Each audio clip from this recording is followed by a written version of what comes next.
Fala pessoal, todos bem? Sejam todos muito bem-vindos, eu sou o William Godoy e no vídeo de hoje nós vamos passar detalhes nas negociações que o Flamengo tem nessa janela, algumas informações que inclusive passaram pela imprensa. Além disso, olha, eu não me recordo de ver o Zico tão transtornado ao falar sobre um assunto. A gente vai passar aqui pela fala do Galinho. Chega junto, amigo rubro-negro. Vamos atualizar aqui o Flamengo. Daqui a pouquinho já começa a temporada de 2026 e o Flamengo está se movimentando. Para começar, galera, oficial, né?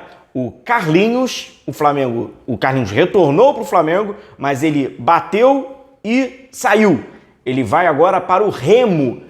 Marcos Braz novamente, né? Contratando aí o Carlinhos após a sua passagem pelo Vitória, ele retornaria para o Flamengo não tem interesse e com isso então o Remo fez essa proposta e então o Carlinhos vai fazer a temporada de 2026 com a camisa do Remo, que retornou para a primeira divisão e tendo ali, né, o Marcos Braz novamente ali como seu chefe organizando a equipe aí do Pará. Então Carlinhos já está definido. O que saiu na imprensa gaúcha é que o Grêmio está de olho ali e com uma proposta de 5 milhões de euros em Everton Araújo. Minha opinião, respeitando inclusive a apuração dos colegas da imprensa gaúcha que cobrem ali o Grêmio diariamente, não acredito que o Flamengo venda um atleta por esse valor, exceto jogadores aqueles jogadores que o Flamengo, né, nem usa. Então vamos lá, um exemplo. O Juninho foi pelo mesmo valor, né? Está em 5 milhões. Aí eu acho que o Flamengo negociaria. Michael, se o Flamengo receber uma proposta de 5 milhões de euros pelo Michael, eu acredito que o Flamengo venda. Agora, Everton Araújo ou qualquer um outro jogador do Flamengo, não acredito que o Flamengo venda hoje um jogador por 5 milhões de euros, mesmo não sendo titular, mesmo não sendo um reserva imediato, mas tendo ali o seu lugar ali no elenco e eventualmente, como acontece com o próprio Everton, é utilizado. Então, eu acho que se o Grêmio quiser pagar 5 milhões de euros, ele não vai levar o Everton Araújo. E além disso, a gente tem um trauma, né, de time gaúcho comprando volante do Flamengo, hoje é sinônimo de calote. E qual é a garantia de que o Grêmio contrataria o Everton Araújo, seja pelo valor que for, e a gente vai tratar por esses tais 5 milhões de euros, e pagaria de fato? Pois o Internacional, como vocês sabem, com o Thiago Maia, os 4 milhões, o Flamengo não viu até hoje a cor desse dinheiro, né? Passando por negociação, e aí tem a do Vitão, que tem uma observação muito semelhante à que passa pelo Felipe e uma matéria que saiu no GE dos nossos colegas, eu também vou trazer aqui para vocês. Questão do Vitão, vocês sabiam que tem um ponto ali para se debater sobre comissão? Comissão, exatamente. É um papo que poucas pessoas acabam trazendo e acabam falando, mas isso parte e o cara tá ali, tá? Ela tem uma participação direta na questão de negociação com os atletas, que é a tal comissão dos empresários. O Cruzeiro iria pagar ao Internacional, né, e aí aos agentes que estavam ali, né, negociando, e aí passa pelos empresários do Vitão, 10% de comissão. Pô, uma baita de uma comissão, né? O Flamengo já não pagaria esses 10%. O Flamengo estaria fazendo então esse acordo por 7,5%. E aí com isso, é um impeditivo, é um imbróglio, são vários detalhezinhos, né? Pois o atleta numa negociação como essa, são tantos milhões, e aí todo mundo quer botar uma graninha no bolso, ele acaba virando uma enorme pizza gigante, toda fatiada, né? A francesa, né? Aquela que fica com vários quadradinhos. Pois comissão também é algo que a gente tem que debater. No caso da negociação do Flamengo com o Felipe Luiz. Sabe por quê? Você certamente, nas últimas horas, sabe, né, do Flamengo dessa negociação, e aí o Felipe deu o ok, mas aí o Felipe... A gente fala o Felipe Luiz, evidente, mas é o time Felipe Luiz, né, junto ali com o seu empresário e tal. Ele quer, né, o pagamento da sua equipe por fora, não por dentro do contrato. Mas você sabe por quê? É óbvio, é o mesmo interesse. Comissão.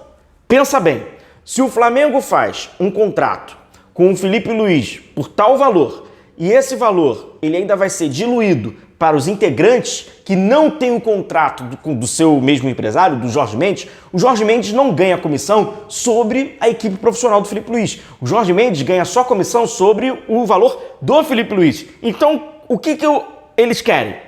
Você bota um valor separado do Felipe aqui para o Jorge Mendes conseguir essa comissão alta e separa e os outros, né, auxiliar, né, a equipe do Felipe recebe por fora. E daí, então, no caso, porque se for uma coisa só, a gente vai receber menos, correto? A comissão do empresário vai ser menor, pois ela é apenas proporcional ao seu cliente. E o seu cliente é o Felipe Luiz, não a equipe técnica do Felipe Luiz. São os detalhezinhos que são chatos, né? Antes da gente falar do Zico, e tem uma informação, né, de alguns, né, treinadores que o Flamengo tá de olho e tal, e aí cada um tem um cenário. Só pedir para você deixar o seu like, né, eu não posso esquecer, e você também não, cara, pois nos ajuda demais aqui. Deixa aí a sua curtida, deixa o seu like, você sabe que a gente passa diariamente falando sobre o nosso Flamengo, trazendo as notícias, informações, análise, opinião. Muito importante eu reforçar e lembrar vocês, jogador, treinador, não importa, qualquer novidade, você sabe, aperta o sininho de notificação, a gente já traz o vídeo de imediato e aí você vai entender e compreender, seja Vitão ou qualquer outro jogador mais à frente, a gente vai falar sobre esses atletas, ou quem sabe até se houver uma descontinuidade no trabalho do Felipe Luiz, um novo treinador, a gente vai falar sobre esse modelo de jogo para que você, torcedor amigo rubro-negro, possa estar aí por dentro de tudo que acontece, sabendo, né, e reconhecendo, que é o mais importante, esse novo profissional que pode vir a chegar no clube. Então, deixa o seu like e ativa as notificações. Se puder hypar os vídeos, é sempre muito importante. Muito obrigado por essa força, por esse apoio.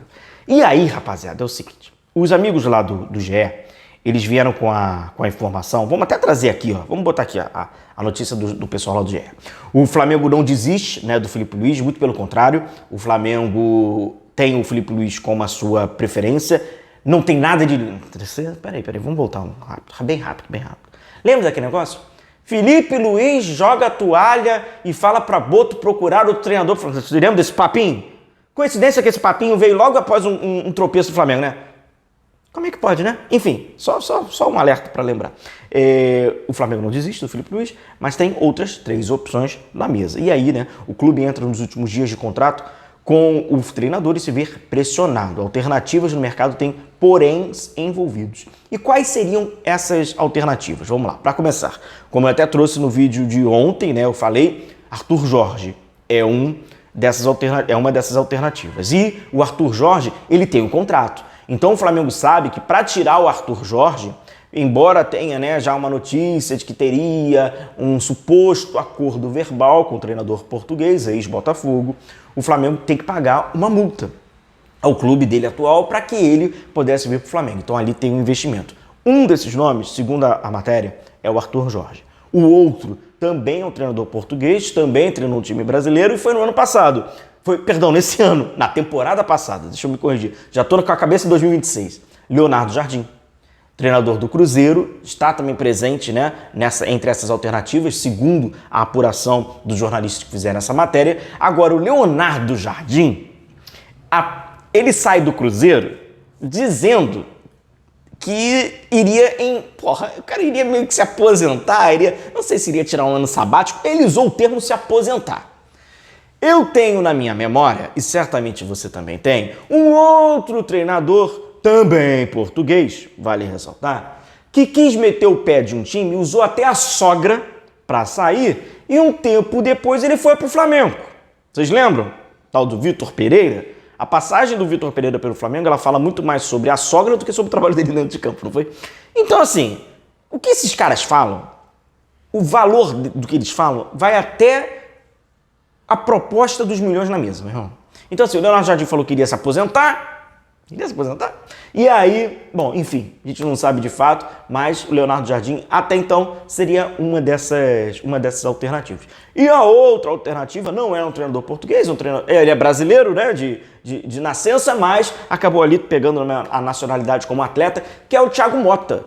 Que aí esse já é mais diferentão, né? Já vem da cultura lá do futebol italiano e tal, passou até um período lá com Danilo, com Alexandre e tal, mas segundo já essa também seria a outra alternativa. Mas a gente vai acompanhar, a gente vai apurar e claro, eu vou trazer todas as informações, mas de fato tem alguns poréns, né? E do Thiago Motta seria, por exemplo, adaptação e desconhecimento do futebol brasileiro e etc.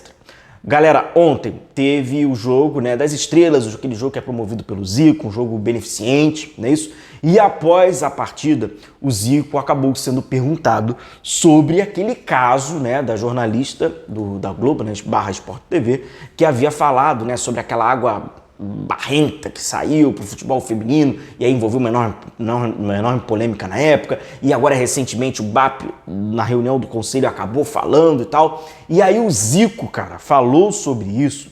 Vamos pegar aqui uma parte da fala aqui do Zico, pois vamos lá. De falar do Flamengo, ela acabou prejudicando o CFZ, que não tinha nada a ver com a história, colocando algumas mentiras, que não foi da gestão do BAP que começou o futebol feminino no Flamengo, foi da gestão do Landim em setembro. Fizeram fotos. Só pra gente deixar bem claro aqui, quando o Flamengo, a organização do futebol feminino do Flamengo era com uma parceria com a Marinha, e aí utilizava a estrutura da Marinha e tal. E até mais rotineiro, né? Algumas atividades, esportes olímpicos e tal, ter a Marinha, né, como essa parceira para esses atletas. E aí o Flamengo, então, pediu ali ao Zico, o Zico cedeu espaço, que é o CFZ, né? Então, só para deixar bem claro aí, a gente está falando do CFZ, e o que eu acho muito me espanta, a gente vai perceber até pelo tom, né, pela expressão, cara, como o Zico ficou, né, muito nervoso, afinal de contas, está falando também diretamente dele, de um projeto que ele acabou construindo, mas ele ficou pistolaço, cara, o que é muito raro, tá? Inclusive, para quem conhece o Zico, sabe que ele, muito pelo contrário, é nervoso, né?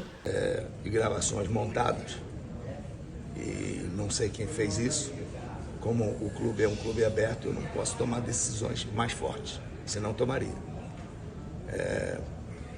Uma imagem que surgiu de água preta, aquilo ali foi no Recreio dos Bandeirantes todo um dia. Então as pessoas, para colocar aquilo, precisam se informar e não receber aquilo. Ela nunca pisou lá no CFZ. Aí, galera, quando ele fala isso, e aí a gente está falando muito mais sobre apuração, mas aí hoje eu acho que existe um vício, de fato, dos nossos colegas, né, da imprensa, seja, né, de qual plataforma for, de a pressa por formar a opinião, ela está à frente do seu critério e balizamento de apuração dos fatos. Você fala por falar, você fala até de coisas que você não sabe, tá? Eu acho que passa um pouco por isso, e é isso que o Zico acaba falando, traduzindo por aqui. Para conhecer a história do CFZ. Então ela não devia, ela podia criticar o que ela acha, a questão do Flamengo, do futebol feminino, mas nunca colocar o CFZ, que o CFZ não tem estrutura. O CFZ sediou, foi centro dos árbitros na Copa do Mundo, evento da FIFA, tá? Foi o centro esportivo nas Olimpíadas, todos os times, masculino e feminino, que vinham jogar aqui no Rio de Janeiro, iam lá. Agora, nós não fizemos centro de futebol para receber clubes. A gente fez para escola de futebol. O CFZ acabou abrigando o time profissional do Flamengo de futebol feminino e por esse evento e por, assim, aspas, denúncia que teve, ele acabou pagando um pato por algo que ele nem tem estrutura para isso. Então é por isso até essa preocupação, essa revolta do Zico, né, sobre o tema. Então a estrutura é outra. Quando o Flamengo pediu, a gente fez um esforço danado para chegar a atender em setembro. E todas as coisas que foram feitas lá foram com o pedido do Flamengo. Então, se a pessoa vai lá, conversa, sabe o que está acontecendo, tudo bem. Agora, botar uma nota simplesmente e atacar uma escola de futebol que tem uma rodagem de quase 2.000 pessoas por dia, eu acho isso não se deve fazer. Vamos para 2 fatos nesse tema. O primeiro, existe de fato, no futebol feminino, ele é visto daquela forma, né? Opa. E por quê? Porque a resposta, ela é nítida, ela é óbvia. A resposta, ela é óbvia. O tratamento de vários clubes, inclusive do Flamengo, com o futebol feminino, como outras modalidades, eles são, né, de certa forma, porque todo mundo sabe, isso aí é nítido, é evidente. Basta fazer uma pesquisa nas ruas. As ruas vão te dizer o porquê. Então, é por isso.